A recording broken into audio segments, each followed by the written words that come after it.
నిజామాబాద్ జిల్లా కలెక్టర్ కార్యాలయంలో ప్రజావాణి ద్వారా ఇచ్చిన ఫిర్యాదులను పరిష్కారం చేయడంలో నిర్లక్ష్యం చేస్తున్నారని సమాచార చట్టం పోరాట కమిటీ వ్యవస్థాపక అధ్యక్షులు కట్టన నరేష్ కుమార్ నాయక్ ఆధ్వర్యంలో నిజామాబాద్ జిల్లా కలెక్టర్ కార్యాలయంలో ఆర్టీఐ అప్పీల్ చేయడం జరిగింది. ప్రజా సమస్యల పరిష్కారం కోసం ఏర్పాటు చేసిన ప్రజావాణి ఫిర్యాదులు నిర్లక్ష్యంగా వ్యవహరించిన తీరుపై జిల్లా కలెక్టర్ స్పందించి సత్వరమే చర్యలు తీసుకోవాలని సమాచార చట్ట పోరాట కమిటీ కార్యకర్తలు డిమాండ్ చేశారు. ఈ కార్యక్రమంలో సమాచార చట్ట పోరాట కమిటీ వ్యవస్థాపక అధ్యక్షులు కట్టన నరేష్ కుమార్ నాయక్, ఆర్టీఐ కార్యకర్తలు తాటికొండ గంగాధర్, పల్లె ప్రభుదాస్, శంకర్, సయ్యద్, ఖదీర్ తదితరులు పాల్గొన్నారు.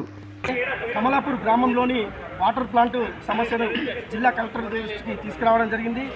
గత 22 డిసెంబర్ 2024లో మేము మొదటిసారి ఫిర్యాదు చేయడం జరిగింది.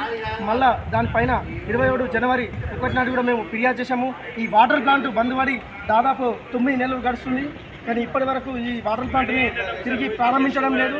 గ్రామంలో నీటి సమస్య చాలా ఉన్నది. ఎందుకంటే వాటర్ ప్లాంట్ లక్షలాది రూపాయలు పెట్టి వాటర్ ప్లాంట్ నిర్మించారు. ఇప్పుడు దాన్ని సరిగ్గా మెయింటైన్ చేయకపోవడం వల్ల బందుపడ్డది.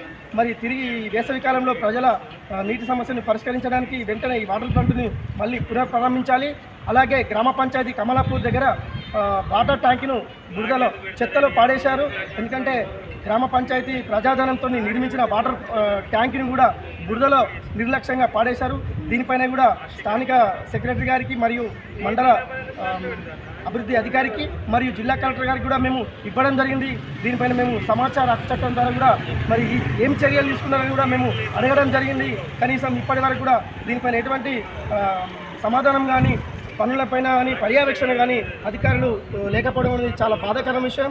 దీనిపైన వెంటనే స్పందించి ఈ త్రాగునీటి సమస్యను సత్వరమే పరిష్కరించే దిశగా చర్యలు తీసుకోవాలి. అలాగే ప్రజల దగ్గర ఏదైతే డబ్బులు వసూలు చేసి ప్రజాధనాన్ని వృధాగా చేస్తున్న అధికారులపైన కూడా అధికార నిర్లక్ష్య చట్టం కింద వారిపైన కూడా చర్యలు గైకొని ప్రజా సమస్యలను వెంటనే పరిష్కారం చేయాలని ఈ సందర్భంగా మేము డిమాండ్ చేస్తున్నాం. Thank you. జై హింద్. మరిన్ని అప్డేట్స్ కోసం మా ఛానల్ని సబ్స్క్రైబ్ చేయండి.